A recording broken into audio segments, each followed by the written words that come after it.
여러분 안녕하십니까? 10월 23일 금요일 뉴스투데이 강원입니다.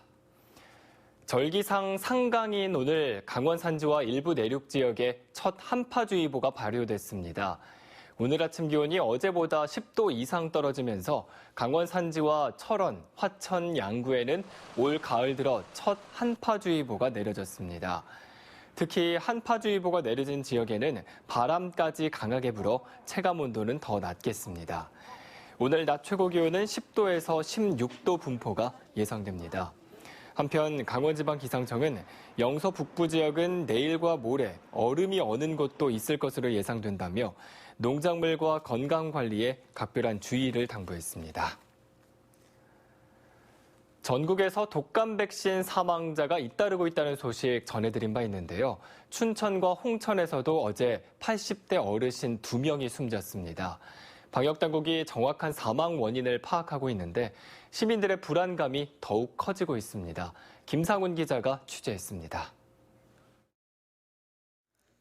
춘천시 운교동의 한 도로. 80살 A씨는 아침에 길을 나서다 갑자기 의식을 잃고 쓰러졌습니다. 사람이 길에 쓰러져 있고 의식이 없고 호흡이 없다. 경찰분이 먼저 도착을 하셔서 CPR을 시행을 했다고 합니다. 곧바로 병원으로 옮겨진 A씨는 끝내 숨졌습니다. A씨는 지난 21일 오전 10시쯤 춘천의 한 의료기관에서 독감 백신을 맞았습니다. 이후 집에서 심장이 두근거리는 등 이상 증세를 느낀 것으로 파악됐습니다. 고혈압과 부정맥, 당뇨 등 기저질환도 있었지만 확실한 사망 원인을 알 수 없어 부검을 실시할 예정입니다. 홍천에서도 지난 19일 독감 백신을 맞은 85살 B씨가 사흘 만인 어제 숨졌습니다. 춘천과 홍천 사망자는 서로 백신 종류가 달랐습니다. 보건당국은 긴급 역학조사에 나섰습니다. 보건소와 도 역학조사관을 통해서 예방접종과의 이상 반응 연관성을 조사하고 있습니다. 정은경 질병관리청장은 앞서 긴급 브리핑을 통해 백신에는 이상이 없는 것으로 판단된다며 예방접종을 중단하지 않겠다고 밝혔습니다. 하지만 불안감이 커지면서 병원을 찾는 사람은 눈에 띄게 줄었습니다. 기사가 나간 이후로 어제만 해도 이제 40여 명 안팎으로 환자 수가 줄었고요. 오늘은 그것보다 더 줄어서 보건당국은 원인을 분석하는 대로 결과를 발표하겠다고 밝혔지만 대한의사협회는 예방접종을 일주일간 잠정적으로 미뤄달라고 정부에 권고했습니다. MBC 뉴스 김상훈입니다.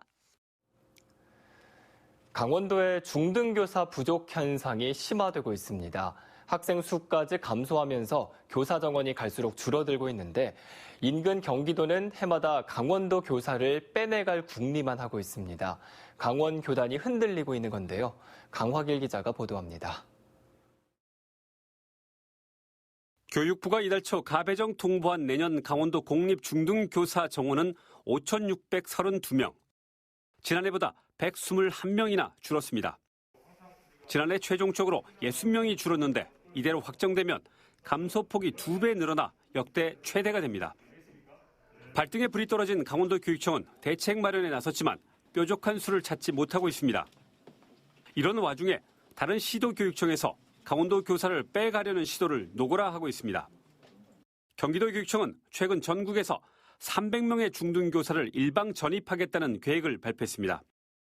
이 가운데 강원도에서만 가장 많은 44명을 받겠다고 일방 통보했습니다. 그것도 경력 10년 이하의 젊은 교사들입니다. 세종시 교육청도 71명의 중등교사 일방 전입 계획을 내놓았습니다. 이런 계획이 나오자 강원도 교사들이 들썩이고 있습니다. 강원도보다 생활 여건이 좋은 경기도와 세종으로 가겠다며 전출 계획을 묻는 문의가 잇따르고 있습니다. 하지만 강원도 교육청은 경력교사의 1:1 맞교환 원칙을 고수하고 있습니다. 저희들이 벌써 교사 선발 공고를 다 한 상태고 도내 교원 수급 사항을 고려해 볼 때 동의해 줄 수 없는 형편입니다. 다만 세종시 교육청은 정부 부처 등 이전 기관 배우자에 한해 전출을 시행하기로 했습니다. 이에 대해 경기도 일방 전입이 막힌 교사들은 독단 행정이라며 도교육청과 국민권익위원회에 민원을 내는 등 반발하고 있습니다. 그러나 강원도 교육청은 일방적으로 빠져나가면 그 자리를 기간제 교사로 채워야 하고 피해는 고스란히 학생들에게 돌아간다며 일방 전입은 없다고 못을 박았습니다. MBC 뉴스 강화길입니다. 원주시의 영업 정지 처분에도 아파트 분양권 불법 전매가 버젓이 그것도 견본주택 앞에서 이뤄졌습니다. 원주시의 단속이 별 효과가 없었다는 건데요. 일부 지자체는 암행 단속까지 해가며 부동산 시장 교란 행위를 적극 단속하고 있습니다. 보도에 이하라 기자입니다. 원주시의 한 아파트 견본주택 앞. 한밤중인데도 긴 줄이 늘어섰습니다. 다음 날 아침 9시에 시작되는 자녀 세대 선착순 분양을 받기 위해서입니다. 앞번호표를 가진 사람이 먼저 동호수를 선택할 수 있는 상황. 줄을 먼저 선 프리미엄, 이른바 줄피를 주면 앞번호를 팔겠다는 사람이 다가옵니다. 부동산 중개업자입니다. 지금 5분 안쪽에는 10만 원씩 달라고 그러거든요. 선생님은 누구세요?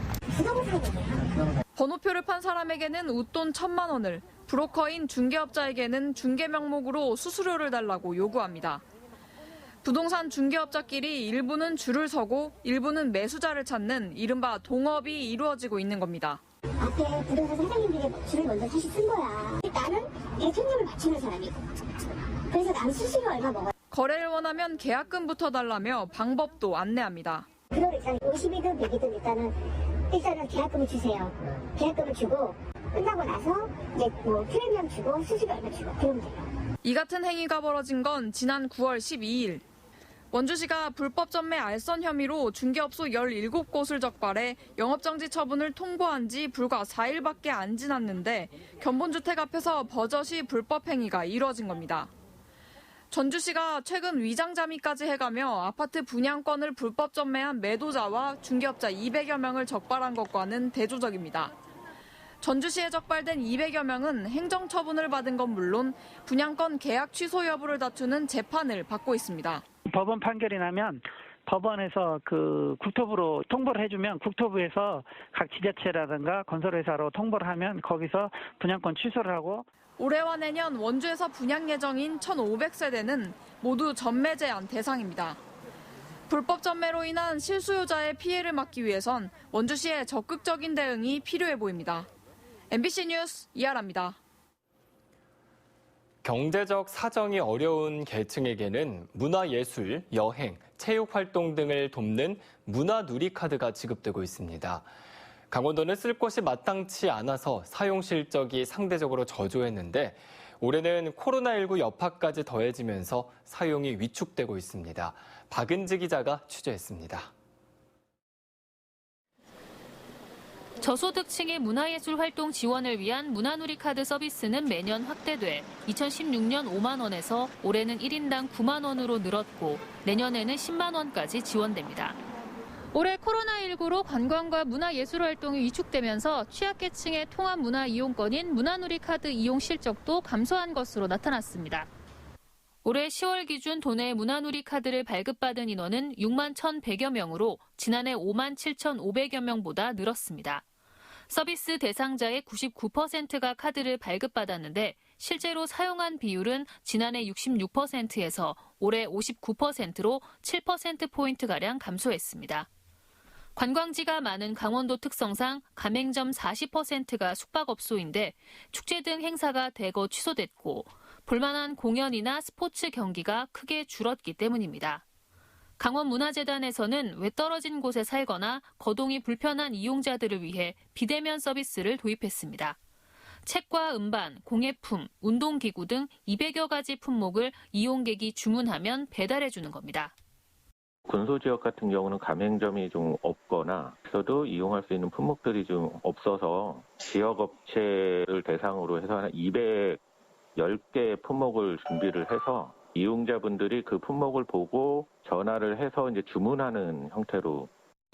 한편 문화누리카드와 유사한 산림복지 바우처는 자연휴양림 등 사용 가능 시설이 장기간 문을 닫는 바람에 8월 말 기준 이용률이 34%에 불과했습니다. 도내에도 송이밸리 자연휴양림과 대관령 치유의 숲 등 33곳이 있는데 최근에서야 숙박 등의 서비스가 재개됐습니다.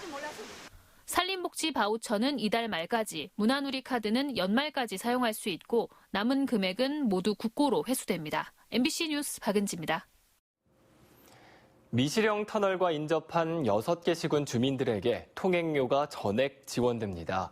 강원도의회는 미시령 터널 통행료 지원조례 개정안을 수정 가결했다고 밝혔습니다. 이에 따라 내년부터 통행료 감면 지역이 속초와 고성, 인제와 양양에 이어 홍천과 양구까지 포함되고 감면 금액도 50%에서 전액 무료로 확대됩니다. 조례안을 발의한 주대하 의원은 미시령 터널 통행료 무료를 계기로 국도 44호선 등 인근 지역 경제 활성화 대책이 마련돼야 한다고 밝혔습니다. 횡성군이 공공기관 추가 유치를 위해 횡성읍 추동리 일대에 제2문화복합단지를 조성합니다. 횡성군은 서울시 문화자원센터와 강원도 교육연수원이 들어오는 제1문화복합단지 인근에 관광시설과 문화교육연구시설, 공공시설 등의 유치를 위한 28만 제곱미터 규모의 문화복합단지를 추가로 조성합니다. 횡성군은 공공기관 유치 용지가 소진됐지만 각종 공공기관이 이전 의사를 타진하고 있다며 선제적으로 부지 확보가 필요하다는 입장입니다. 학교 비정규직 노조가 급식을 재사용해 물의를 일으킨 영양사를 학교 현장에서 퇴출할 것을 요구했습니다.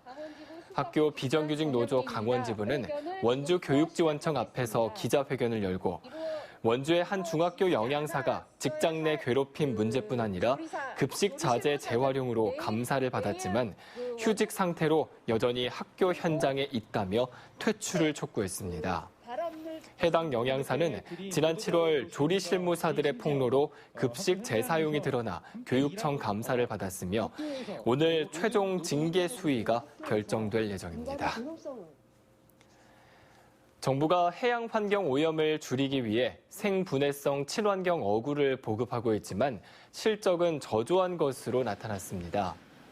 더불어민주당 어기구 국회의원이 해양수산부로부터 제출받은 자료에 따르면 지난 2007년부터 9월 말까지 친환경 어구의 보급률은 대게 자망이 66%에서 46%로 붉은 대게 자망도 38%에서 7.7%로 20%포인트 급감했고 문어 통발은 1.3%로 보급률이 미미한 것으로 나타났습니다.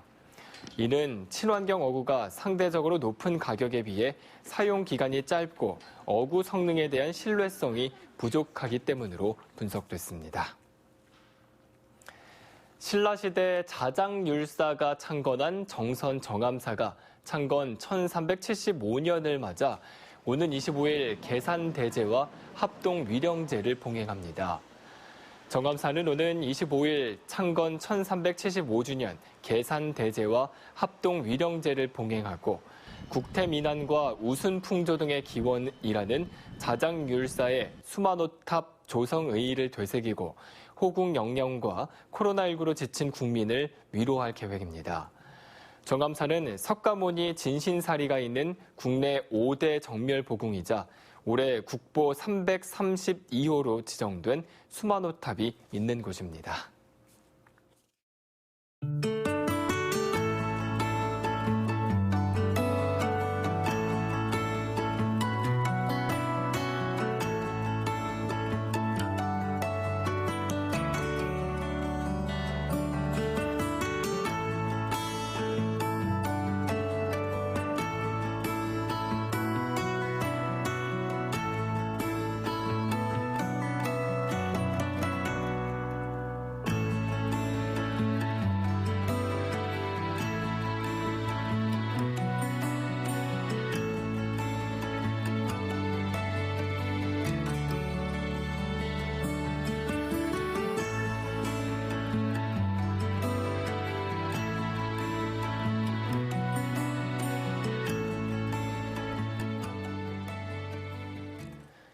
제5회 강원과학기술대축전이 개막돼 이달 말까지 온라인으로 다양한 과학기술 체험 행사가 진행됩니다. 강원과학기술대축전은 어제 춘천 아니마데크 공연장에서 개막식을 시작으로 지식재산 기반 스타트업 투자 유치 전략 특강과 인간을 위한 로봇의 쓰임새 등 다양한 과학 특강이 펼쳐졌습니다. 강원과학기술대축전 홈페이지에서는 오는 31일까지 강원 지역 기업과 기관이 참여하는 온라인 기업 전시관과 지식재산 홍보관이 운영됩니다. 도내 여성단체들은 강원도청 앞에서 기자회견을 갖고 낙태죄 전면 폐지를 요구했습니다. 강원 여성연대 등 단체들은 헌법재판소가 낙태죄의 위헌성을 지적했지만 정부가 형법 개정안을 통해 낙태 결정을 처벌하려 한다며 반인권적이라고 말했습니다. 또 국가와 사회가 여성들의 결정을 의심하고 판단해서는 안 된다며 낙태죄를 형법에서 삭제하라고 요구했습니다. 정부는 이달 초 임신 14주까지만 낙태가 가능하도록 한 법 개정안을 입법 예고해 찬반 논란이 가중되고 있습니다. 레고랜드 사업이 추진되기 전 춘천 중도 유적에 대한 문화재 지정 노력이 미흡했다라는 비판이 제기됐습니다. 김규호 도의원은 어제 5분 자유 발언에서 강원도에는 19개의 국가사적이 지정 관리되고 있지만 중도에 강원도 기념물로 지정된 것은 지난 1976년 적석총 하나뿐이라고 지적했습니다. 또 2000년 이전의 조사 결과에 따라 중도 유적이 국가사적으로 지정돼 있었다면 강원도가 중도를 레고랜드 부지로 선택했을지 아쉬움이 남는다며 문화재 지정 정책을 돌아봐야 한다고 비판했습니다. 강원대학교 병원에서 의료사고와 관련해 의료 분쟁 조정에 참여하지 않은 비율이 67%에 달했습니다. 국립대병원이 김병욱 의원에게 제출한 자료에 따르면 최근 5년간 강원대학교 병원에 의료 분쟁 조정 24건이 신청됐습니다. 강원대병원은 이 가운데 67%인 16건의 불참에 전국 국립대병원 중 불참 비율이 가장 높았습니다. 김 의원은 의료사고 분쟁 조정에 적극 참여하지 않는 것은 환자 중심의 의료체계 확립에 걸림돌이 되고 있다고 지적했습니다. 강원대학교는 헬스케어에 특화된 융합보안학과 석사과정 2021학년도 신입생을 모집한다고 밝혔습니다. 모집 인원은 15명 이상이며 원서 접수 기간은 11월 11일부터 18일까지입니다. 지원 자격은 전공 관계없이 국내외 학사 학위 취득자로 컴퓨터 계열 졸업자는 우대합니다. 입학생 전원에게는 졸업 때까지 등록금 전액을 지급하고 연구비와 해외 학술 대회 참석 등 매년 최대 1,600만 원을 지원하며 연구실과 노트북도 지원합니다. 이상으로 뉴스투데이 강원을 마칩니다. 고맙습니다.